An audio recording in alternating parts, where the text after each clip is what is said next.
ఒకే వీడియోలో చేపల పులుసు ఇంకా చేపల ఫ్రై ఎలా చేయాలనేది ఈ వీడియోలో చూద్దాం. చాలా ఈజీగా సింపుల్గా చేసుకోవచ్చు.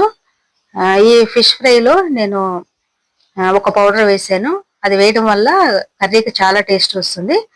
అది ఏంటనేది ఈ వీడియోలో చూద్దాం. చాలా ఈజీగా సింపుల్గా చేసుకోవచ్చు, ఇంకా టేస్టీగా కూడా ఉంటుంది. ఇంకా ఆయిల్ లేకుండా లైట్ ఆయిల్తో చేపల ఫ్రై ఎలా చేసుకున్నా అనేది చూపిస్తాను.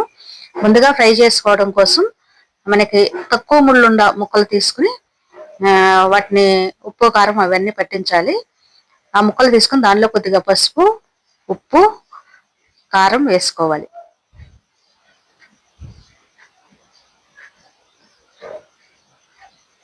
ఇది ధనియాలు, జీలకర్ర, మెంతులు, ఇంకా కొబ్బరి ఇవన్నీ పౌడర్ చేసుకున్నది. ఇది కర్రీలోకి ఇంకా ఈ ఫ్రైలోకి రెండింటి కోసం అని చేసుకున్నాను. కొద్దిగా ఒక స్పూన్ అంతా ఈ ఫ్రై కోసం అనేది దాంట్లోకి వేసుకుంటున్నాను.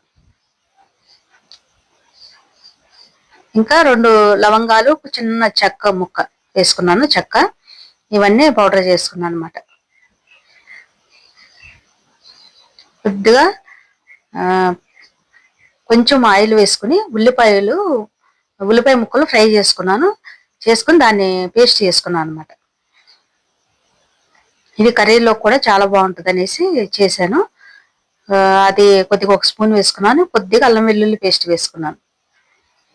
ఇది కార్న్ ఫ్లోర్ కొద్దిగా ఒక స్పూన్, అర స్పూన్ అంతా వేసుకోవాలి. అంటే ఈ మసాలా అంతా బయటికి రాకుండా బైండింగ్ కోసమని ఇది వేసుకున్నాను. ఇది వేసుకోకపోయినా పర్లేదు, లేకపోయినా పర్లేదు.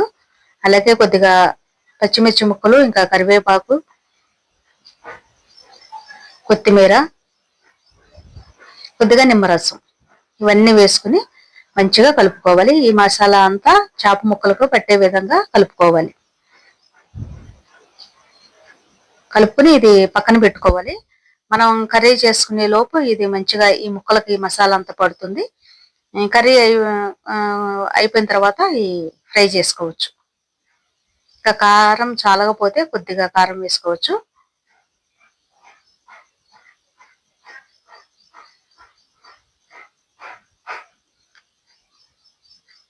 నేను మొత్తం కర్రీ చేయకుండా ఇలా 2 రకాలుగా చేసుకుంటున్నాను.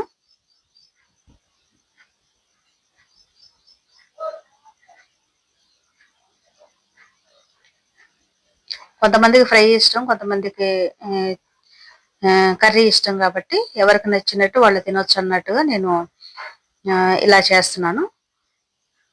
ఇలా మనం ఒక్క చేపలు తెచ్చుకున్నప్పుడు ఇలా ఒక్క కర్రీయే కాకుండా, పులుసులాగా కాకుండా ఇలా 2 రకాలుగా ఫ్రై ఇంకా కర్రీ 2 చేసుకుంటే చాలా బాగుంటుంది అనమాట. అది పక్కన పెట్టుకున్నాను. ఇప్పుడు స్టవ్ వెలిగించి ఒక వెడల్పాటి పాత్ర పెట్టుకోవాలి. ఇలాంటి వెడల్పు పాత్ర పెట్టుకుంటే ఫిష్ కర్రీకి చాలా బాగుంటుంది. ముక్కలు మెత్తగా ఇది అవ్వకుండా నలగకుండా ఉంటాయి అనమాట. ఇప్పుడు దీనిలో కొద్దిగా ఆయిల్ వేసుకుని కరివేపాకు ఇంకా పచ్చిమిర్చి వేసుకున్నాను.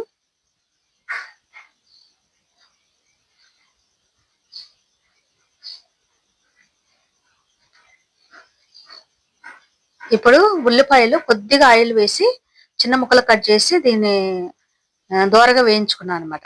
వేయించుకుని దీన్ని కచ్చాపచ్చగా పేస్ట్ చేసుకోవాలి. మనకి పచ్చివి పేస్ట్ చేసుకుంటే ఎంత వేయించినప్పటికీ ఆ స్మెల్ అలాగే ఉంటుంది, అంత టేస్ట్ అనిపించదు. ఒకసారి ఇలా చేసి చూడండి, చాలా బాగుంటుంది కర్రీ.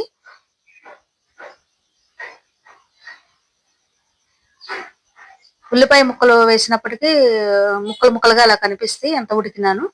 అలా కాకుండా ఇలా ముందే వేయించేసి ఇలా మరీ మెత్తని పేస్ట్ కాకుండా కచ్చాపచ్చగా పేస్ట్ లాగా చేసుకుని ఇది వేసుకుంటే గ్రేవీ కూడా ఎక్కువ వస్తుంది, టేస్ట్ కూడా బాగుంటుంది అనమాట.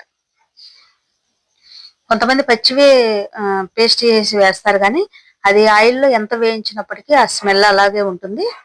అలా కాకుండా ఇలా ముందే వేయించేసుకుని మనం పేస్ట్ చేసుకుని వేసుకుంటే కర్రీ చాలా టేస్టీగా ఉంటుంది. అలాగే కొద్దిగా అల్లం వెల్లుల్లి పేస్ట్ వేసుకున్నాను.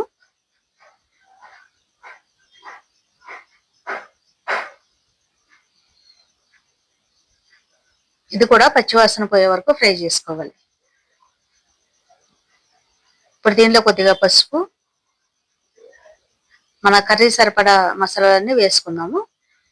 అలాగే కొద్దిగా కళ్ళుప్పు వేసుకున్నాను. కర్రీకి సరిపడా వేసుకోవాలి. కారం వేసుకోవాలి. మనకి కర్రీలోకి అయితే కళ్ళుప్పు బాగుంటుంది. ఫ్రైలోకి సాల్ట్ వేసుకున్నాం కదా, అలా మన పులుసుని బట్టి, ఫ్రైని బట్టి మనం సాల్ట్ చూసుకుని వేసుకుంటే బాగుంటుంది. ఇవన్నీ ఒకసారి తిప్పుకోవాలి.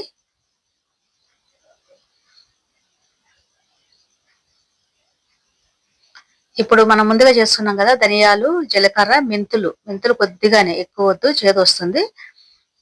అలాగే కొద్దిగా ఆవాలు కూడా వేసుకున్నాను. ఇందాక చెప్పడం మర్చిపోయాను. ఆవాలు కూడా వేసుకుంటే ఆవ పిండి కూడా చాలా టేస్టీగా ఉంటుంది ఫిష్ ఫ్రైకి. కొద్దిగా ఒక అర స్పూన్ అంత ఆవాలు, 2 లవంగాలు, చిన్న ముక్క చెక్క, దాల్చిన చెక్క వేసుకుని ఇవన్నీ పౌడర్ కొట్టుకున్నది. కొద్దిగా కొబ్బరి కూడా వేసుకుని ఇవన్నీ పౌడర్ చేసుకున్నా. ఆ పౌడర్ వేసుకున్నాను. దీనిలో కొద్దిగా చింతపండు పులుసు వేసుకున్నాను. కొద్దిగా తక్కువ వేసుకున్నాను. ఎందుకు వేసుకున్నాను అనేది చూపిస్తాను.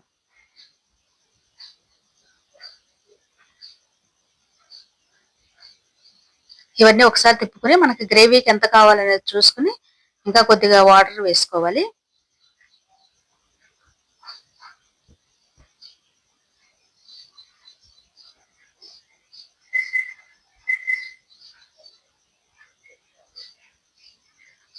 చేపలు ఎక్కువ ఉడకాల్సిన అవసరం లేదు కాబట్టి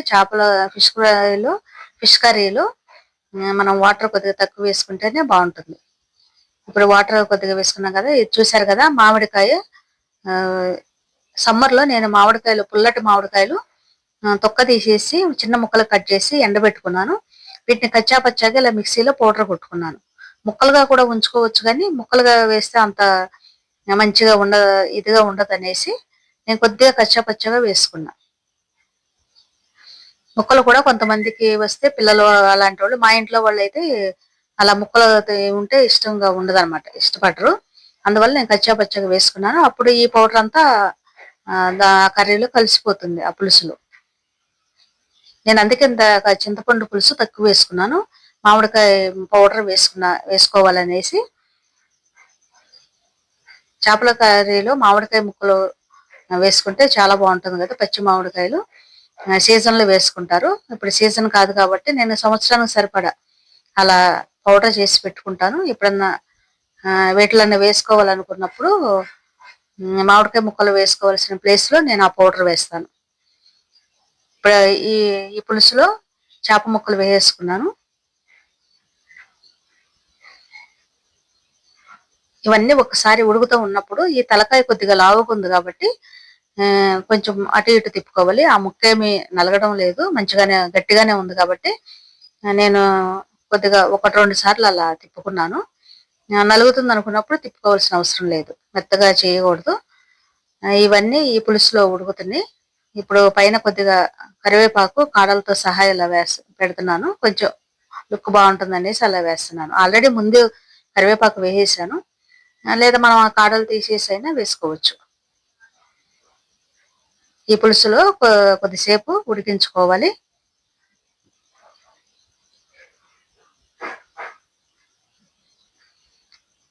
మూత పెట్టి కాసేపు ఉడికించుకోవాలి ఇవన్నీని.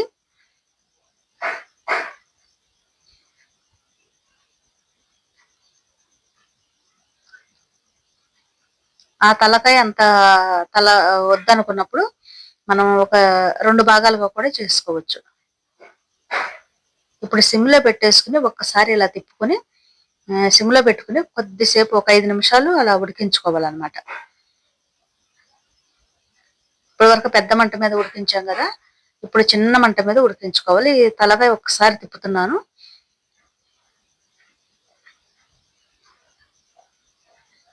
ఇది 2 వైపులా మంచిగా ఉడకడం కోసం ఉప్పు, కారం, ఈ మసాలా అంతా, ఈ పులుపు అంతా ఈ తలకాయ పట్టడం కోసం అనేసి 2-3 సార్లు తిప్పుకున్నాను.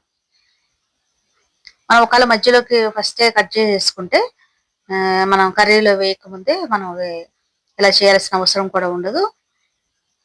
ఇది సిమ్లో పెట్టేసి మూత పెట్టేసి ఒక 5 నిమిషాలు అలా ఉడకనివ్వాలి. ఇంకా దగ్గరకు అవుతుంది అన్నమాట గ్రేవీ. ఇంకా పులుసులాగా కావాలి అనుకుంటే ఇలా ఉన్నప్పుడు ఆఫ్ చేసుకోవచ్చు. చూసారు కదా, ఒక 5 నిమిషాలు ఉన్న తర్వాత నేను మూత పెట్టి స్టవ్ ఆఫ్ చేసి పక్కన పెట్టాను. తర్వాత కొద్దిగా చల్లారిన తర్వాత చూపిస్తున్నాను. ఎంత మంచిగా ఉందో చూడండి. ఫిష్ కర్రీ చాలా టేస్టీగా ఉంది.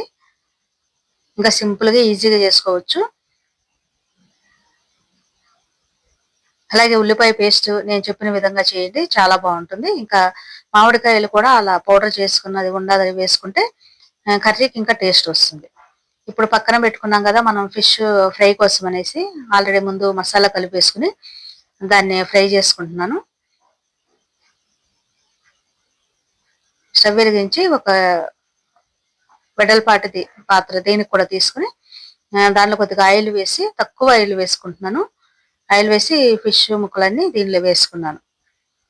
ఇవి కొద్దిసేపు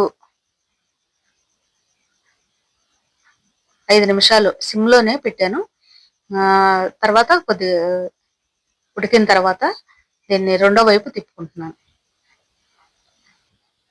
ఈ రెండో వైపు కూడా తిప్పుకున్న తర్వాత సిమ్లో పెట్టేసి కొద్దిసేపు ఉడికించుకుంటే మంచిగా ఉడుకుతుంది.